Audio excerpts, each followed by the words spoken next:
You are an entrepreneur, a professional, a speaker, or a coach. And although you've come a long way, it's time for you to take it to the next level. We've got you. This is the Author to Authority podcast.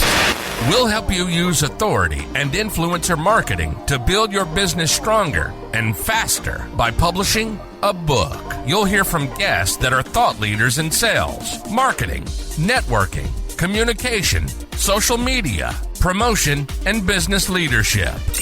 Let's do it. This is the Author to Authority podcast.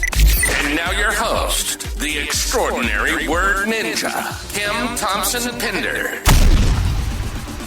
Welcome to the Author to Authority podcast. And if you have ever wondered about the impact of content on your marketing, on your sales, on your ability to get clients and customers, then you are not going to want to miss today's episode of the show. I want to welcome Michael T. Baker. He's from a rock star to an entrepreneur. He understands what it takes to help your business be found, liked, and trusted.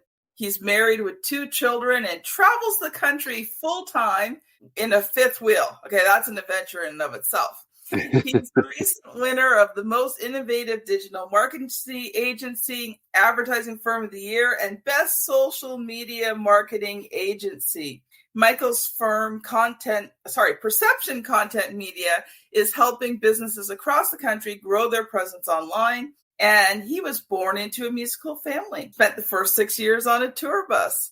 No wonder he's comfortable living in a fifth wheel. He's also got a music career on top of that. So welcome to the show, Michael. Thank you for having me, Kim. I'm very excited. And like we were talking about before, you came highly recommended by some mutual friends. So I'm excited to be on your show. Yeah, so it was actually Dave Albin, and he was on the show. So if you want to check that interview, you can go back, and I will look it up while we were talking. And I will tell you a little later which episode was Dave's. Michael, First of all, just take a moment and introduce yourself. So as Kim said, my name is Michael T. Baker. That's another story for another time why I always have my middle initial in there.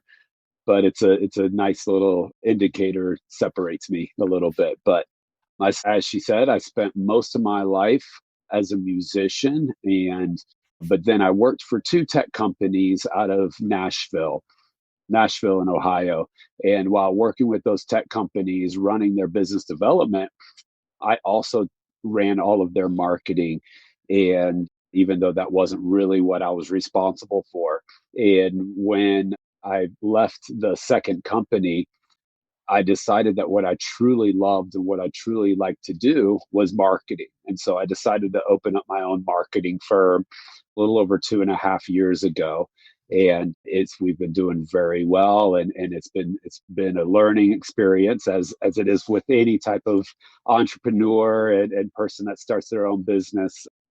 But I really love doing what I do, and primarily because my main focus is for small and medium-sized businesses to really help them when they don't have as many tools and resources available to them as a lot of large organizations that have, this massive budget. I love helping the quote unquote little guy so that they can succeed and compete against some of those larger businesses.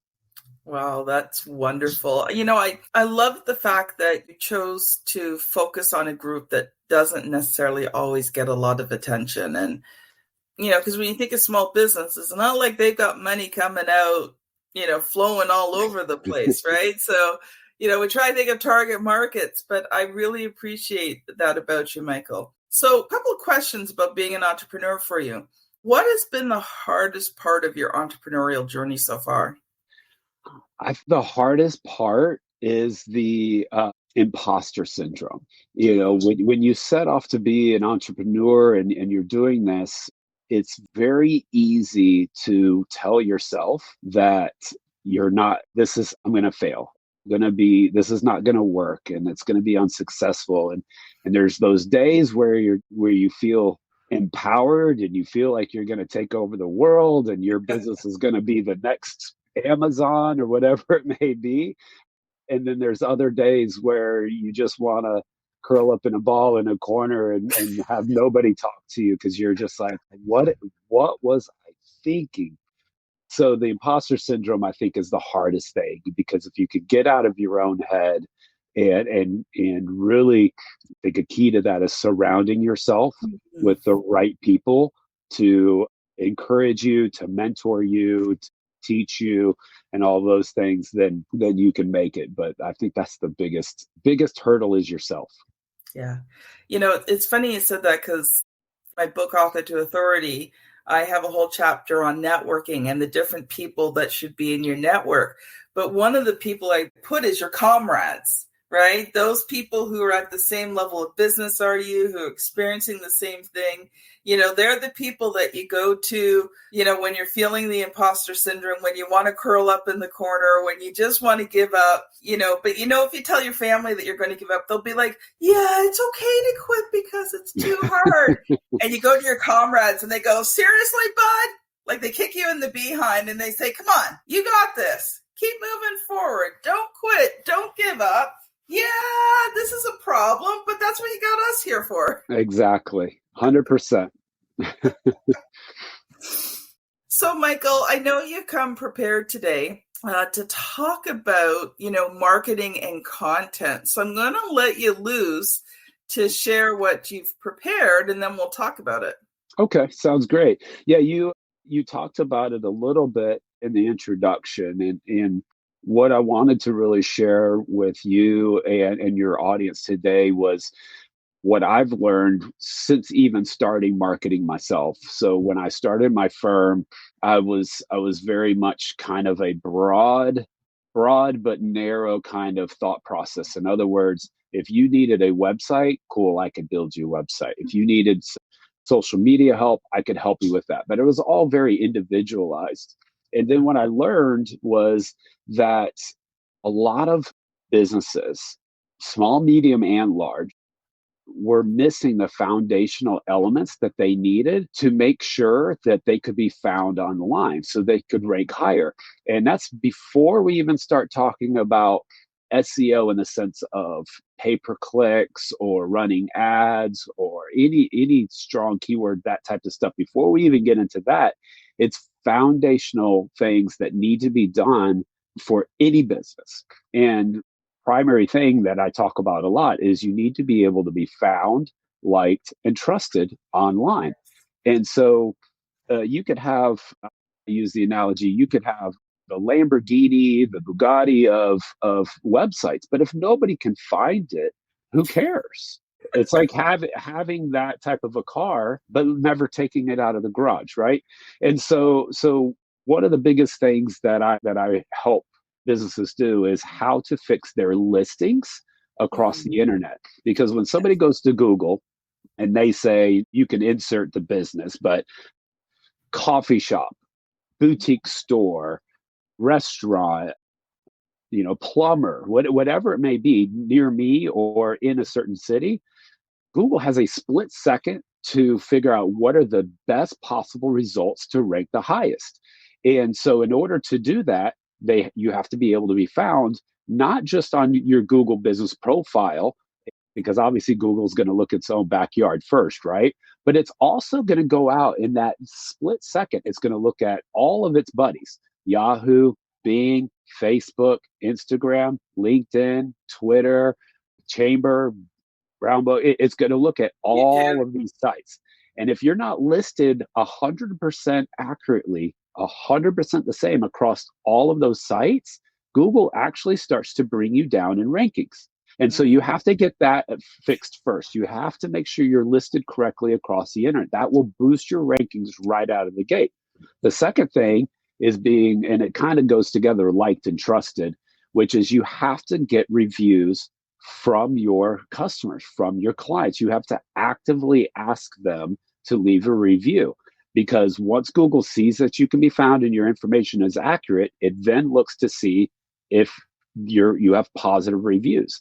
And if you do have positive reviews and you have more positive reviews or in line at least with your competition and they're 4 or 5 stars, then Google's going to say, not only could I find this and are they accurate, but they are liked and trusted by other customers.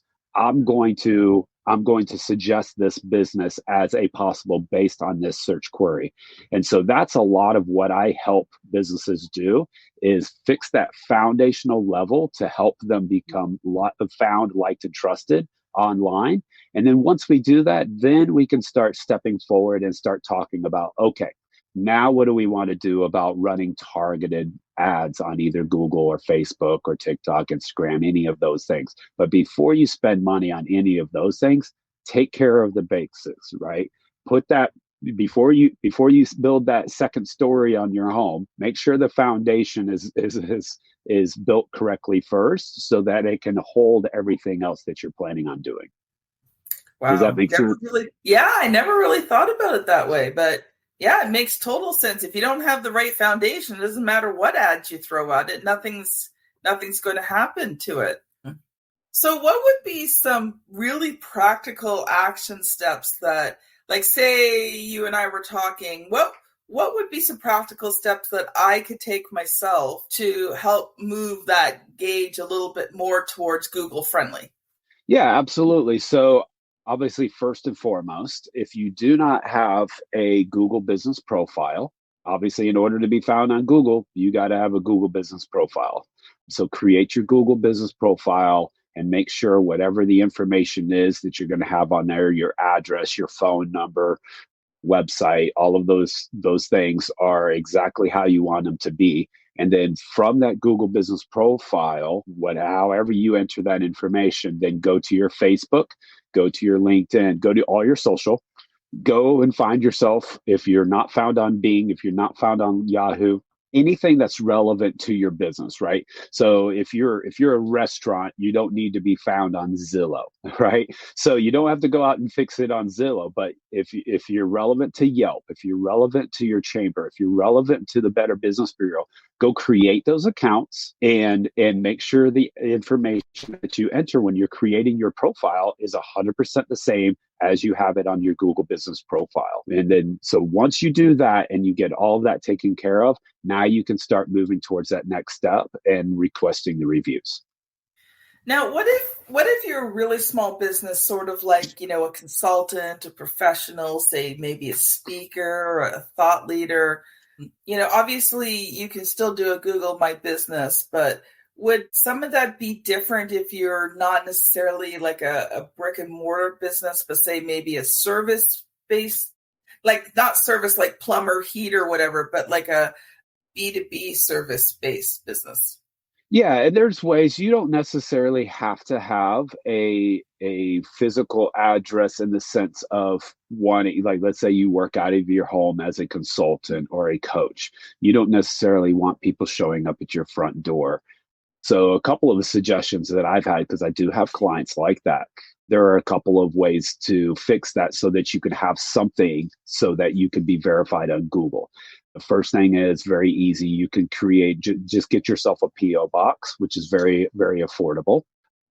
You can do that. The second thing is, and I think this is a really great thing to do, is every city in America at this point has shared space locations, office space locations.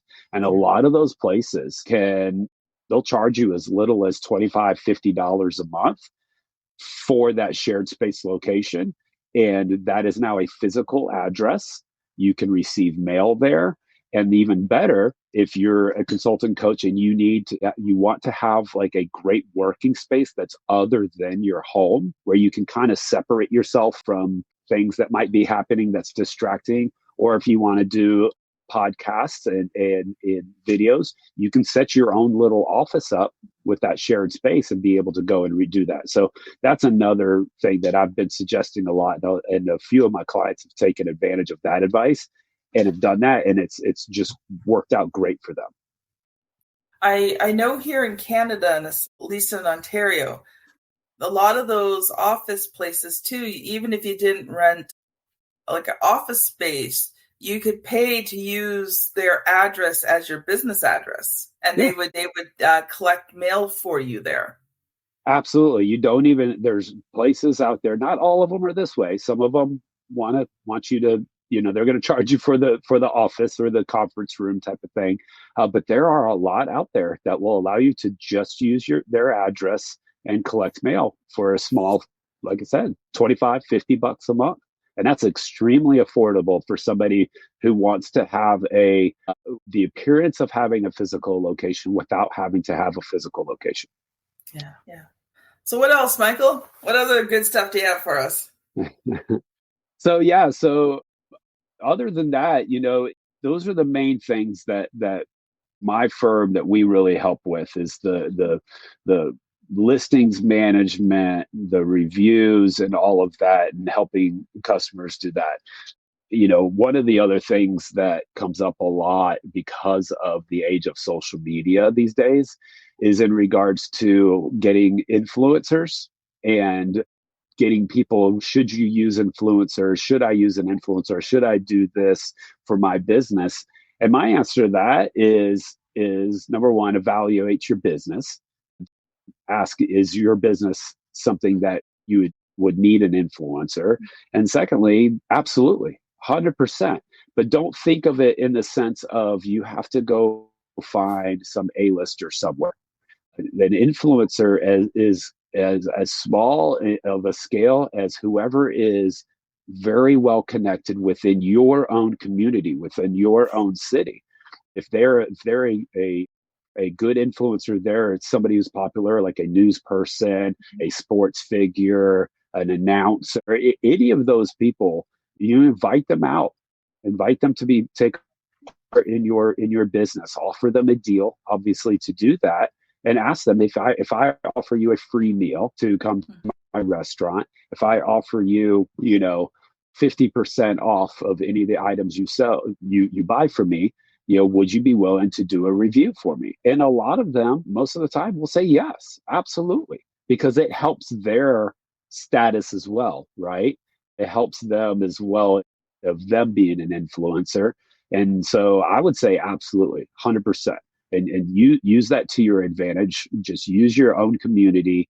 And then obviously as you start to get bigger, and other influencers start to see, well, then you'll start getting emails and you'll start getting the contact saying, hey, can I come review your business?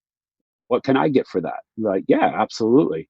So that's a big thing that I think a lot of people should take advantage of.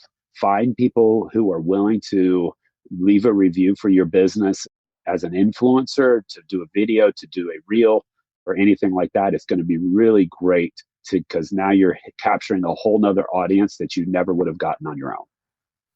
That's so cool. So something else I was thinking of, Michael, is content, because the title for today is Turn Your Marketing into Rockstar Content. What role does content play, and how do you create that rockstar content? Yeah, so what we talk about with our clients is understanding each platform that you're going to be putting your content out on. And not every platform is perfect for everybody, but I also highly suggest to not shy away from platforms just because you don't think they're necessarily for you. Now, if you don't want to do any type of video, type of reels or TikTok or anything like that, I'm going to suggest that you figure out a way to do it, because you're missing out on a large audience. But if you don't, then obviously there's no reason to be on TikTok. If you're not going to do videos, there's no reason for you to be on TikTok. But really, it's make sure that whatever content that you're doing is focused on that particular platform. So even on LinkedIn has changed so much over just the last few years that LinkedIn I love LinkedIn. I've given training specifically on how to enhance your LinkedIn. But even LinkedIn, the video content is so much, grabs more attention than anything else that you're going to find on LinkedIn. So the main thing is to understand your audience and tailor that content for that. I think the other thing that's really big is don't be too over salesy.